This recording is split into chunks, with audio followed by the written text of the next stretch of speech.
అందరికీ నమస్కారం. TDP media అంటే ఎల్లో మీడియా. గత ప్రభుత్వంలో జగన్మోహన్ రెడ్డి గారు వేసిన రోడ్ల మీద ఎప్పుడైనా ఒక వార్త రాశారా? ఎగ్జాంపుల్ చెప్తే ఇప్పుడు సింగరాయకొండ నుంచి కందుకూరు పోయే మా నియోజకవర్గంలో సింగరాయ నుంచి కందుకూరు పోయే రోడ్డు మీరు చూసింటారు ఎంత అద్భుతంగా జగన్మోహన్ రెడ్డి గారు వేసిన రోడ్డు అది. అట్లాంటి ప్రతి ఆంధ్రప్రదేశ్ రాష్ట్రం మొత్తం కొన్ని వేల రోడ్లు అట్లాంటివి వేశారు. వాటి మీద వార్తలు ఉండవు.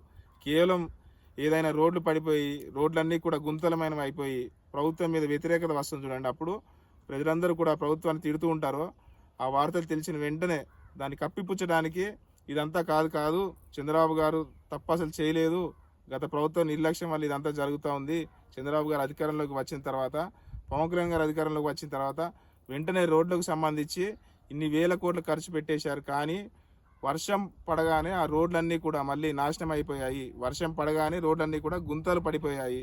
కాబట్టి ఇదంతా ప్రకృతి తప్పు, చంద్రబాబు గారు తప్పు కాదని చెప్పేసి ప్రకృతి కూడా వాడుకునే స్థితికి ఈరోజు కూటమి ప్రభుత్వం టీడీపీ మీడియా వచ్చిందంటే మరి దాన్ని ఏమనాలో కూడా అర్థం కావట్లేదు. మరి ప్రజలు వీటన్నిటిని చూసి నవ్వుకుంటున్నారా, లేదంటే ప్రజలు వీటన్నిటిని చూసి ఆహా ఇంకా వాళ్ళు ఇంతే మాట్లాడుతుంటారు, ఏ జరిగినా కూడా ఎవరో ఒకరి మీద తోసేసి ఆ ఇంపాక్ట్ మాట్లాడుతున్నారు అనేది కూడా అర్థం కానటువంటి సిచ్యువేషన్ వస్తుంది.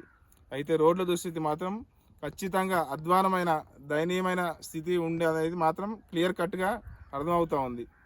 గ్రామాల్లో అయితే చిన్న రోడ్లు కావచ్చు, లేదంటే సింగిల్ వే ఉన్నటువంటి సింగిల్ జర్నీ ఉన్నటువంటి రోడ్లు అన్నీ కూడా చాలా దయనీయమైన పరిస్థితి ఉన్నాయి.